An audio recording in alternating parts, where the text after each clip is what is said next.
Здравствуйте! В эфире информационный выпуск Амши-Пшара. Я и мои коллеги расскажем вам о главных событиях в стране и не только. Сегодня в выпуске.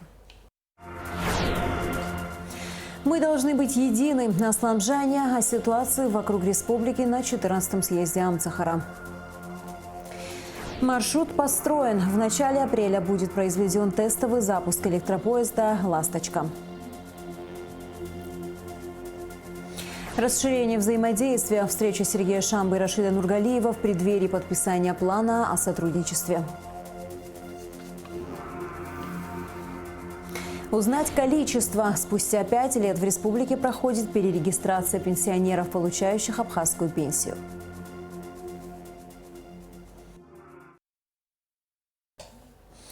В Сухуме прошел 14-й съезд политической партии Амцахара. В работе съезда приняли участие президент Аслан Джаня, вице-президент Бадра Гунба, премьер-министр Александр Анкваб, спикер парламента Лаша Ашуба, представители городских и районных администраций, депутаты и члены правительства. На съезде обсуждались актуальные вопросы внешней и внутренней повестки. С основным докладом, посвященным социально-экономической и общественно-политической ситуации в стране, выступил председатель партии, герой Абхазии Лёсик Цугба.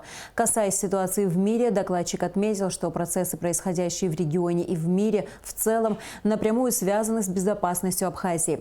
Цугба обратил внимание на ситуацию в соседней Грузии. Возможно, попытка открытия так называемого второго фронта против России, отметил он. Абхазия является одним из флангов этого второго фронта. И главная задача заключается в том, чтобы этого не произошло. По мнению докладчика, для этого как никогда нужно единство. Цугба особо подчеркнул, что партия Амцахара поддерживает руководство Абхазии в деле укрепления обороноспособности и взаимодействия с Россией по всем направлениям. На съезде с докладами также выступили руководители районных отделений партии. С сообщением о ситуации вокруг республики к делегатам съезда и народу Абхазии обратился президент Аслан Джаня. В своем выступлении глава государства характеризовал ситуацию вокруг Абхазии как сложную.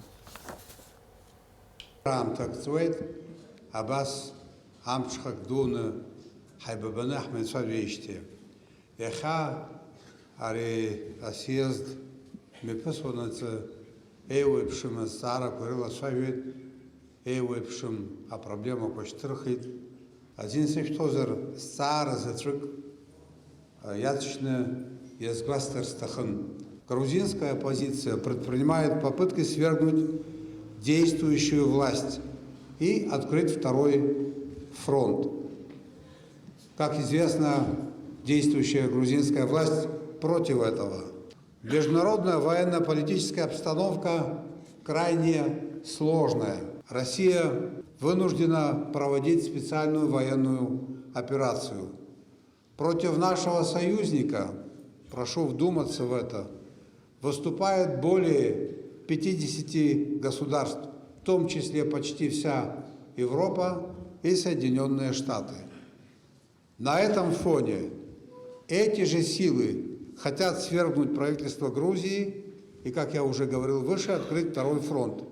В этих целях готовятся крупномасштабные политические акции в Грузии в апреле-мае текущего года. Сегодня обстановка намного сложнее, чем в 2008 году. В этих условиях нам необходимо постоянно укреплять всемирное, разностороннее взаимодействие с Российской Федерацией и ее регионами. Нам необходимо в сжатые сроки решить вопросы, которые создают неблагоприятный фон в наших межгосударственных отношениях. И они вам хорошо известны.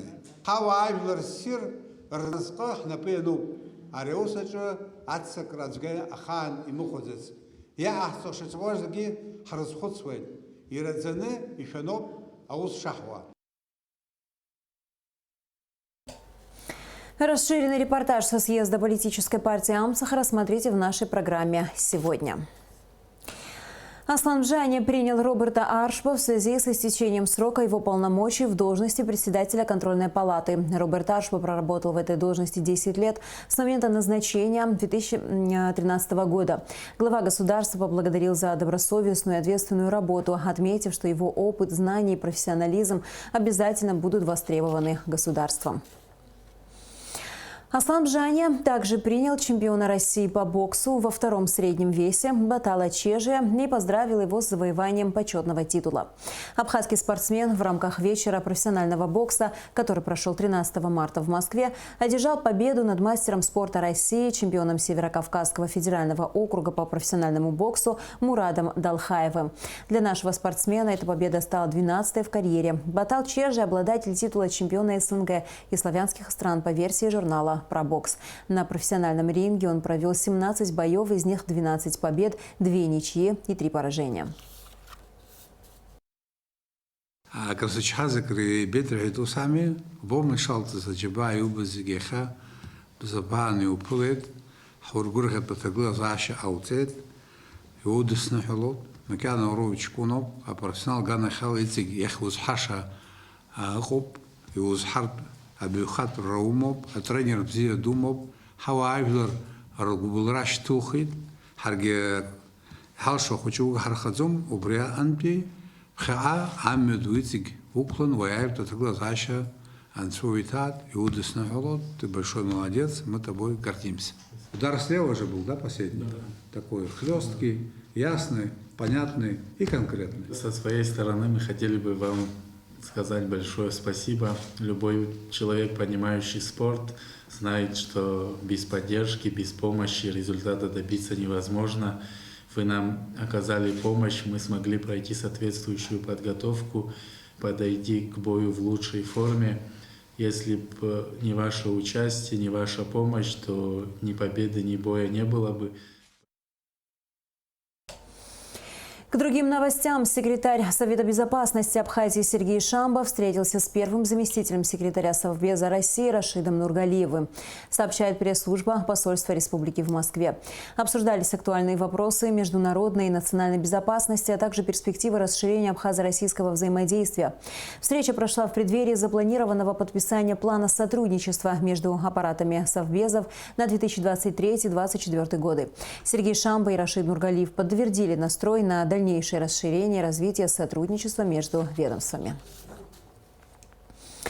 Распоряжением премьер-министра Александра Анкваб создана рабочая группа по приведению в соответствие с природоохранным законодательством нормативных правовых актов, регулирующих деятельность Пицунда-Мюсерского, Псхогуместинского заповедников и Рицинского реликтового национального парка.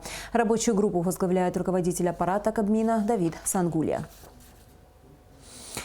Курсирование электропоезда «Ласточка», организация контейнерных перевозок и много других хороших новостей у руководства АЖД. В Абхазской железной дороге прошла пресс-конференция по итогам переговоров с российскими коллегами, которые состоялись в рамках рабочей поездки в Москву на прошлой неделе. Все детали у Рады Чачава.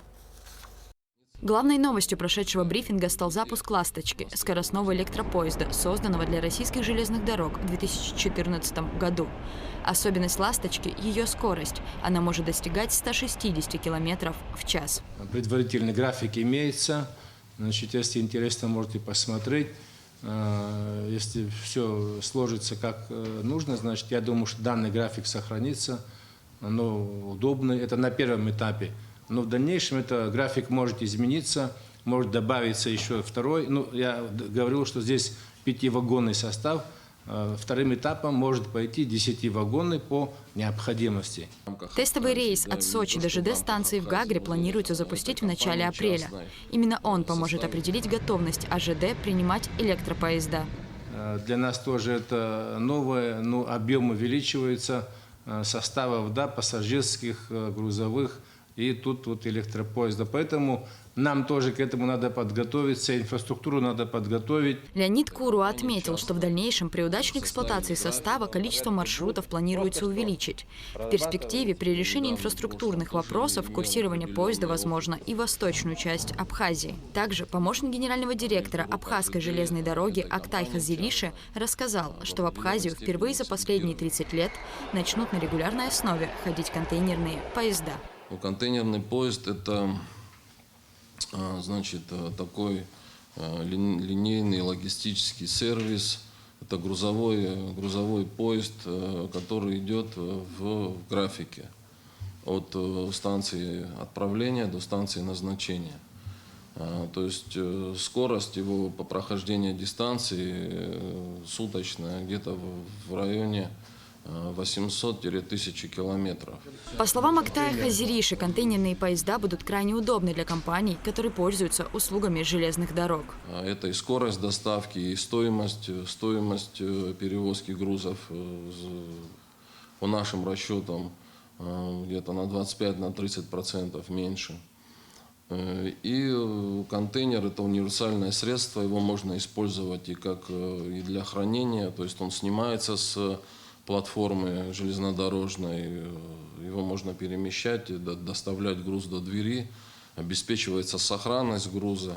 Необходимость налаживания контейнерных перевозок появилась в связи с увеличением объема грузов. Актай Хазириши отметил, что данный процесс многосегментен, так как контейнерные поезда подразумевают переработку и проведение иных сложных операций. Для реализации этих функций необходимо сотрудничество с частной компанией, которая уже выбрана. Она взяла на себя обязательства по строительству контейнерного терминала в Очимчире и его обеспечению необходимой механизацией. Без политической поддержки реализовать данный проект было бы невозможно, также заметил Хазириши и выразил благодарность главе республики Аслану Бжане. Рада Чачава, Константин Парулуа, Абхазское телевидение. Министр иностранных дел Абхазии Инал Арзанба поздравил своего коллегу, министра иностранных дел России Сергея Лаврова с днем рождения. Убежден, что внешнеполитические ведомства наших стран и впредь продолжат координацию усилий по вопросам абхазо-российской повестки на благо наших народов, говорится в поздравлении. Инал Арзанба пожелал Сергею Лаврову неисчерпаемых сил реализации намеченных планов и благополучия. По распоряжению Кабинета министров с 1 марта по 31 мая в республике проходит перерегистрация пенсионеров, получающих абхазскую пенсию. Почему принято такое распоряжение, как пройти перерегистрацию и что будет, если пенсионер вовремя ее не пройдет? Все ответы в материале Алики Трапш.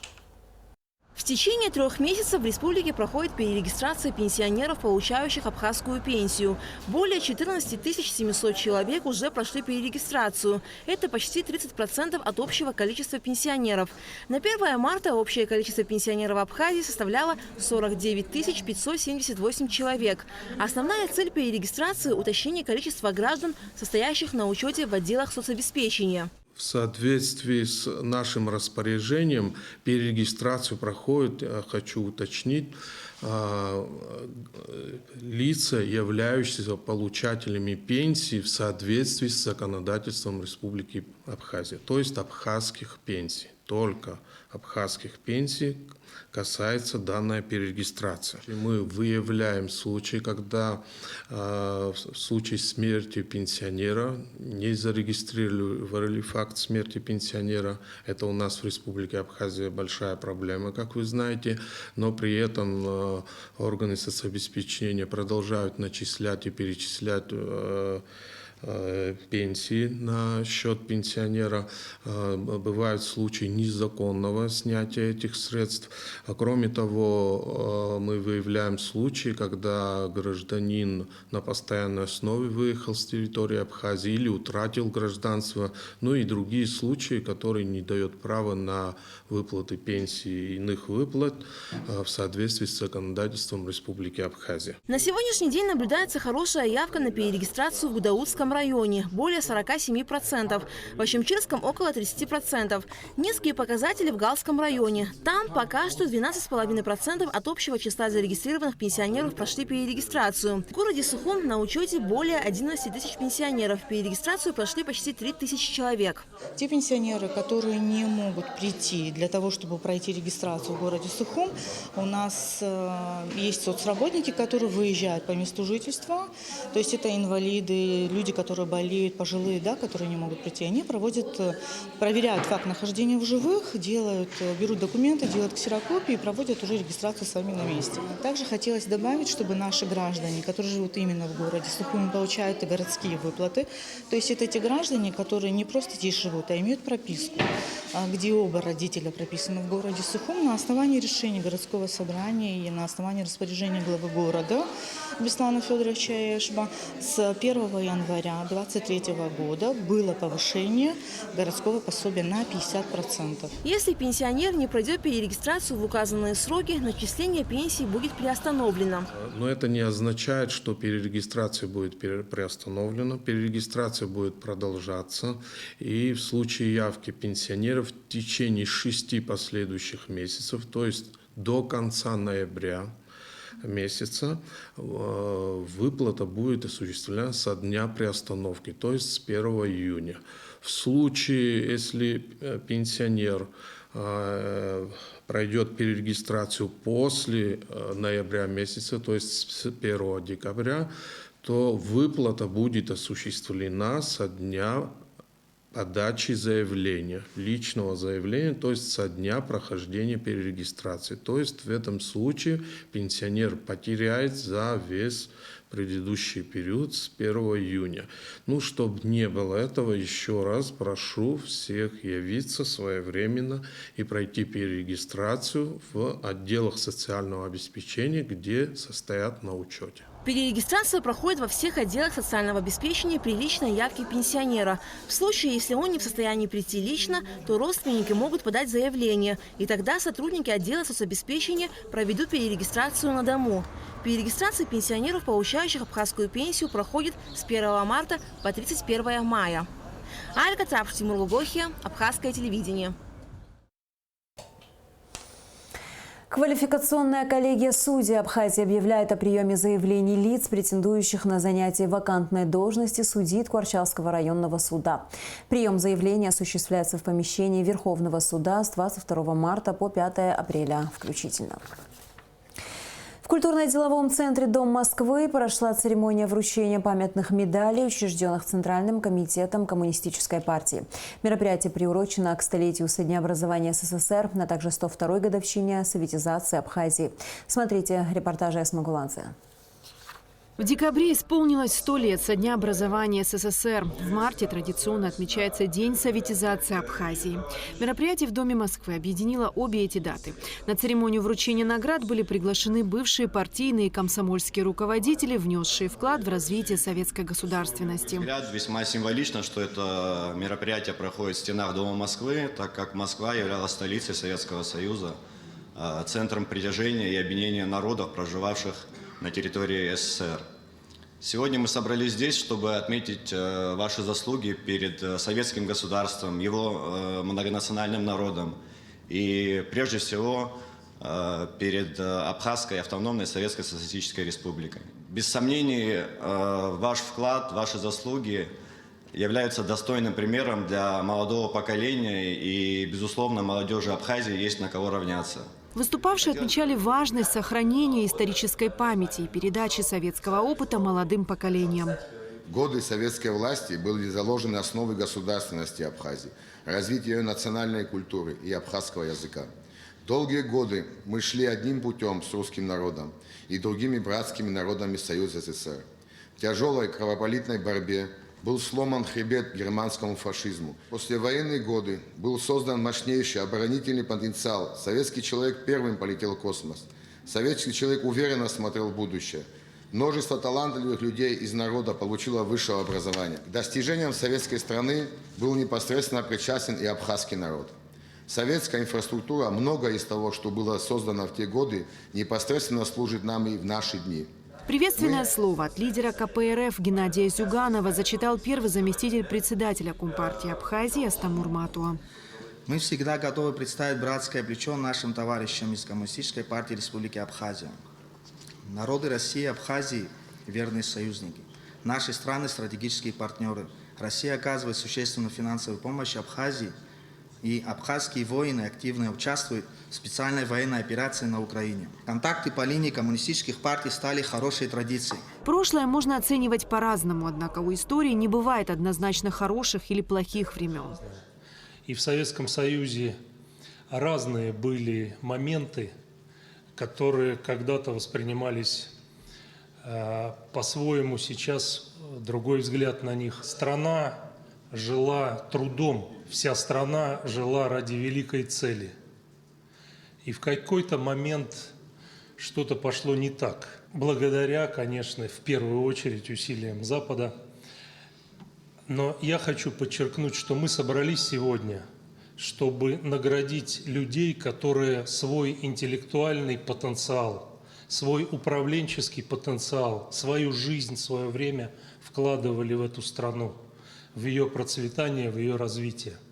И это ее развитие и процветание, и те основы государственности, о которых мы говорим сегодня, были заложены благодаря тому, что мы были едины. В конце мероприятия бывшим советским руководителям были вручены памятные медали, учрежденные ЦК КПРФ.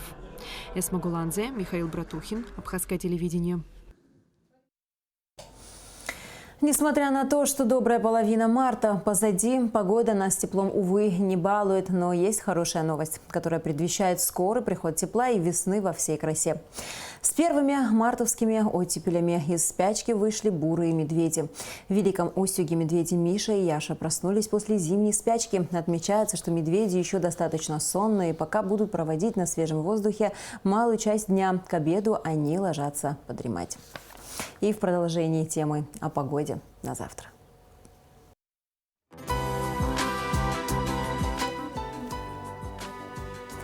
По сообщению гидрометцентра, в среду, 22 марта, на территории Абхазии ожидается переменная облачность без осадков.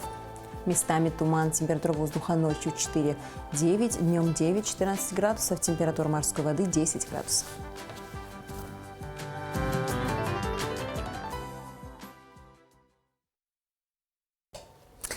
На этом наш выпуск завершен. До скорых встреч в эфире.